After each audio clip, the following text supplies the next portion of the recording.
talking about Afghanistan, the big news emerging out of there today is that the Taliban today morning fired shots into the air to disperse crowds which had gathered for an anti-Pakistan rally in the capital Kabul. This latest protest has come in since the hardline movement swept to power last month, and at least 70 people, mostly women, as you can see in those visuals over there, rallied outside the Pakistani embassy holding banners and chanting against what they said was meddling with Islamabad, who have long been accused of having very close ties with Taliban as well. Remember, this comes very close to the ISI chief actually being there while the government formation is happening, and the talks are on within the Taliban factions as well on what exactly will be the entire what will be the who will be the face and what will the new government actually look like. Now, Afghan media also suggested that Taliban have arrested several journalists who were covering the Kabul protest as well, and Taliban are yet to announce a government, remember, but Afghans, fearful of a repeat of the group's previous brutal reign between 1996 and 2001, have staged isolated demonstrations in cities including capital in Kabul and several other places as well. So the protest that was carried out saw firing in the air to disperse crowds and then arrests of journalists as well.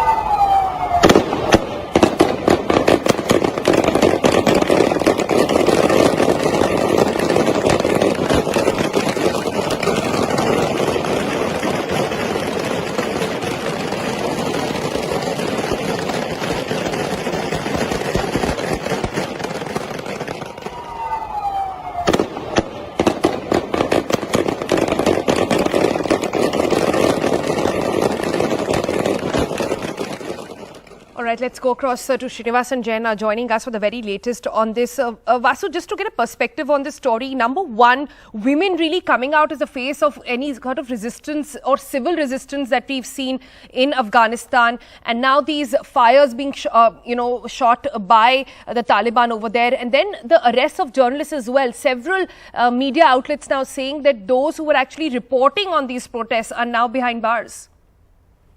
These protests are quite significant for a number of reasons. Number one, these protests come a day after the fall of Panjshir, which was the last Taliban holdout. And as we know, Ahmad Masood, who is the leader of the Panjshir resistance, had actually tweeted out and had put out a message on his Facebook page as well, asking for the people of Afghanistan to come out onto the streets as a kind of national uprising against the takeover of the Panjshir, as well as Pakistan's alleged role in aiding and abetting the Taliban in that takeover. So what we saw today, or what we are still seeing on the streets of Kabul and other cities in Afghanistan, seems to be partly a response to that call by Ahmad Masood. Number two, they're significant because of the fact that you are now actually seeing a public mobilization against Pakistan's interference. This is not the first time that Afghans have taken to the streets chanting anti-Pakistan and anti-ISI slogans. We've seen this in the past as well. But it's highly unusual for a protest like this to be carried out under the Taliban regime, under the nose and the watch of the Taliban. Number three, the protests are important because, as you pointed out, women are at the forefront of these protests.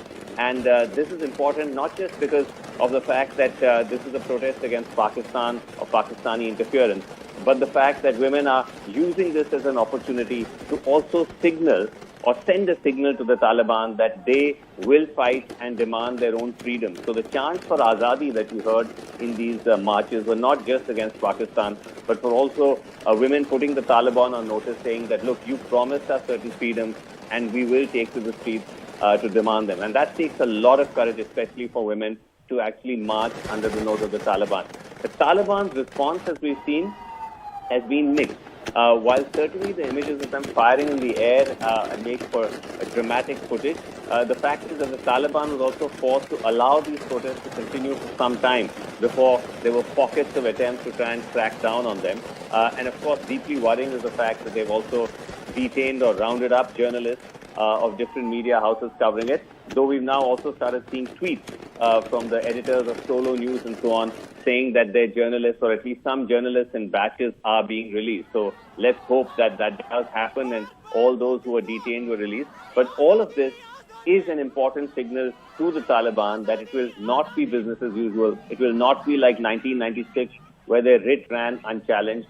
This is a new Afghanistan that will constantly push back, be it against Pakistan's interference in the affairs of Afghanistan or against the Taliban attempting to crack down and impose strict social and other restrictions.